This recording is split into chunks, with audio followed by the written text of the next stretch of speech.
Hai guys, welcome to back channel Hati Pandai Official. Jangan lupa di like, subscribe dan komen serta share video ini kepada rakan-rakan anda. Jangan lupa subscribe channel ini sebagai tanda semangat kepada diri saya dan menjadikan saya lebih semangat untuk membuat video-video yang bermanfaat kepada anda semua. Minta maaf jika ada tersalah bicara. Sekian, terima kasih dari saya. Selamat menonton. Bye-bye. Hai, assalamualaikum warahmatullahi wabarakatuh. Oh, ya nak setting ni. Cuci muka dulu ya. Okey, assalamualaikum warahmatullahi wabarakatuh. Sorry nampak kotak sebab tak ada tempat nak landing. Okey. Okey. Jadi hari ini saya akan ceritakan tentang aku saya minta maaf Jadi hari ini saya akan ceritakan tentang 2.2 pembelajaran. Saya fokus pada pembelajaran sejarah tingkatan 2.2 iaitu 2.2 iaitu kegiatan ekonomi. Okey, perkenalan masyarakat kerajaan alam Melayu.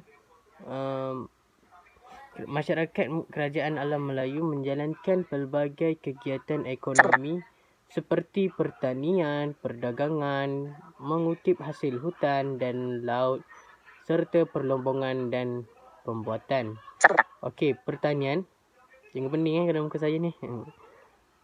Okey, alam Melayu. Okey, pertanian. Alam Melayu mempunyai tanah yang subur. Pada tahap awal, kegiatan pertanian bertujuan untuk menyara diri sahaja. Namun begitu, apabila terdapat lebihan hasil pertanian, sebenarnya saya nak matikan voice over dulu. Okey, ni kau tak nampak muka saya, minta maaf Okey, kita sambung. Okey, saya ulang balik Okey, pada tahap awal kegiatan pertanian bertujuan untuk menyara diri sahaja. Namun begitu, apabila terdapat lebihan hasil pertanian, lebihan tersebut akan dipasarkan atau dibekalkan untuk memenuhi keperluan penduduk yang tidak terlibat dalam kegiatan pertanian. Sebahagian besar kawasan alam Melayu ditanam dengan padi humah. Faham? Ditanam di kawasan tanah tinggi atau bukit yang kurang mendapat bekalan air dengan dibuat teres atau relung. Okey, padi, kerajaan Funan, Champa dan Angkor. Kerajaan Funan dan Angkor terletak di lembah Sungai Mekong, mendapat manfaat daripada kesuburan tanahnya. Tonel Sep membekalkan air untuk mengairi kawasan padi sawah. Pemerintah Angkor membina bare, iaitu kolam untuk menyimpan air. Okey, kerajaan mana yang membina bare? Kerajaan Angkor. Okey, penanaman padi menuaikan hasil 3 hingga 4 kali setahun. Wow, hebat ni dong kan. Okey, di Champa terdapat ketua air di setiap kampung untuk menyelenggarakan terusan dan daik. Okey, kerajaan Majapahit. Pulau Jawa mempunyai tanah yang subur. Sungai Bengawan Solo dan Sungai Berantas membekalkan air untuk pengairan padi sawah.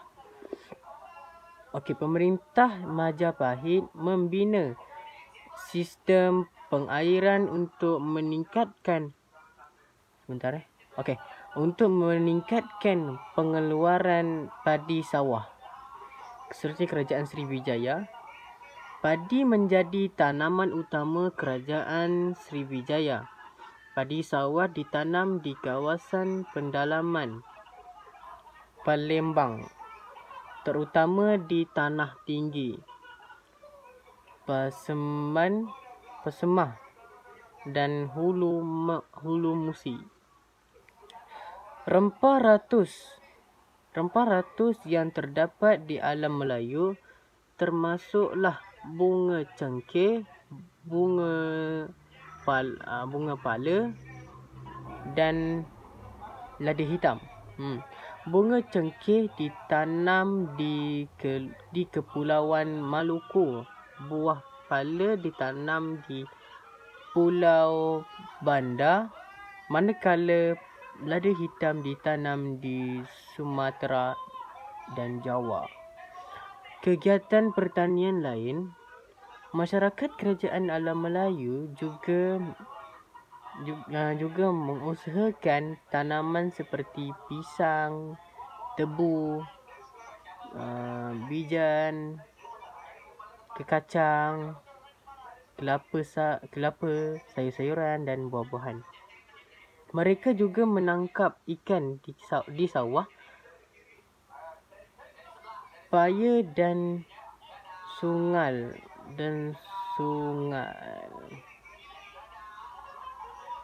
dan mendapatkan kulit kura-kura. Saya harap anda semua boleh faham. Okey, seterusnya perdagangan. Okey, kedudukan alam Melayu di tengah-tengah laluan perdagangan timur dan barat, dan adanya kemudahan pelabuhan menyebabkan Kerajaan Alam Melayu berkembang maju. Pelabuhan tersebut dilengkapi dengan pelbagai kemudahan seperti bekalan air, tempat tinggal, tempat menyimpan barang dagangan dan kawasan berjual beli. Kerajaan, pelabuhan dan barang didagangkan. Okey, Kerajaan Funan. Okey.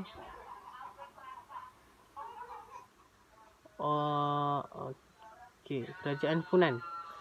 Berus, kayu. Bentar ya. Okey, Kerajaan Funan. Osi, Io, Damar, Kapur. Berus, kayu cendana, Gaharu, Campa, Turan, Kamran, Sri. Okey. Banoi, Maliti, beras, emas, perak. Sebenarnya okey. Perak, bukan perak, kesasa. Terusnya Gading Gajah, Gaharu. Okey, Kerajaan Sriwijaya. Palembang, Damar, Gaharu, Rotan, Mutiara, Gading Gajah, Kapur, Barus, Rempah, Madu, Rumpai Laut, Sumbu Badak. Kerajaan Angkor, Yasod Harapura. Antaranya Gaharu, Lilin Lembah, Damar, buah pelaga, minyak sayuran, Gading Gajah. Kisri Kerajaan Majapahit, Tuban, Hidayu, Gresik, Surabaya, rempah. Okey. Ini rotan, gaharu, kulit penyu, beras, kayu cendana, ikan dan mutiara. Ini sebenarnya kerajaan Kedah Tua, Sungai Mas. Pangkalan bujang, rotan, kayu cendana, damar, gading gajah. Kerajaan Gangga Negara pula. Pangkalan lembah Kinta, tagar rambutan. Bidor, Sungai Siput, emas, biji timah, rempah, ratus, kapur barus, damar. Pedagang luar. Pedagang luar yang sering berdagang dengan alam Melayu adalah dari negara China, India, Arab dan Parsi. Pedagang barang dagangan China, sutera, tembikar, pinggan dari China lah, dan mangkuk, kayu, payung, gula dan gendang. Mendapatkan barangan yang mempunyai nilai perubatan dari alam Melayu. Contohnya India, kain kapas, tembikar dan pelbagai jenis batu berharga seperti akik dan karnelian untuk dijual kepada penduduk tempatan. Mendapatkan kain sutera dari China dan rempah, gaharu dan kapur barus dari alam Melayu, Arab dan Parsi. Pelbagai jenis tembikar, minyak wang, barangan kaca dan manik didagangkan di kerajaan alam Melayu. Membeli rempah dan kayu wangi untuk didagang semula ke tanah Arab dan Rom. Hasil hutan dan laut. Kerajaan alam Melayu kaya dengan hasil hutan dan laut.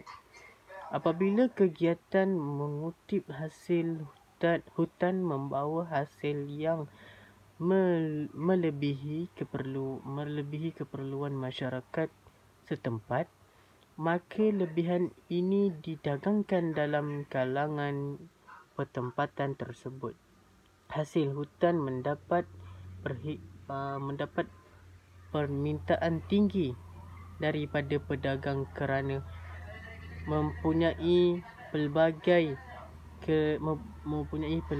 kegunaan seperti sumber makanan, ubatan, wangian, perhiasan dan bahan binaan.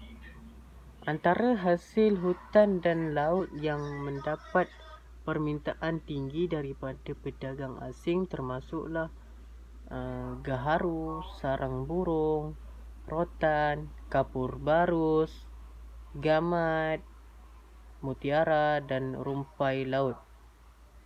Sebenarnya 3 hasil hutan. Gaharu digunakan sebagai bahan pewangi dan perubatan. Sarang burung layang-layang digunakan untuk kesihatan dan perubatan. Rotan digunakan sebagai bahan binaan dan barang kraft tangan. Kapur barus digunakan sebagai bahan pewangi. Hasil laut. Gamat dijadikan bahan makanan dan perubatan. Rumpai laut dijadikan makanan. Mutiara dijadikan perhiasan. Seterusnya perlombongan dan pembuatan. Masyarakat kerajaan alam Melayu turut menjalankan kegiatan pembuatan dan perlombongan ini. Perlombongan emas, perak dan biji besi. Pada peringkat awal, masyarakat Kerajaan Alam Melayu menjalankan kegiatan melombong dengan cara mendulang secara kecil-kecilan.